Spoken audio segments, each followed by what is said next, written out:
بزدلانہ کارروائیاں شکست خوردہ مودی کا وار ہے۔ گورنر سندھ کامران ٹسوری کی گفتگو، کہا کہ بھارت نے نہتے معصوم لوگوں پر پانی چھوڑا۔ بھارتی آبی دہشت گردی کسی صورت قبول نہیں، لوگوں کو پریشان کرنے کے لیے بھارت کی طرف سے پانی چھوڑا گیا۔ وزیر اعظم وزیر خارجہ اس معاملے کو دنیا کے سامنے اٹھائیں، آبی دہشت گردی بہت خطرناک ہے۔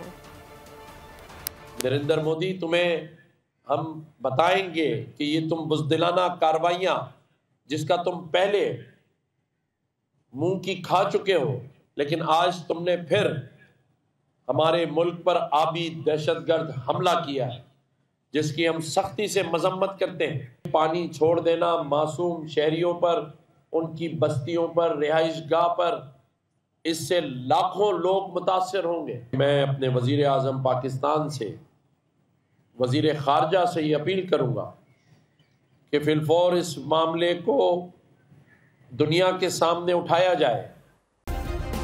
سبسکرائب کریں اور بیل دبائیں تاکہ کوئی خبر رہ نہ جائے۔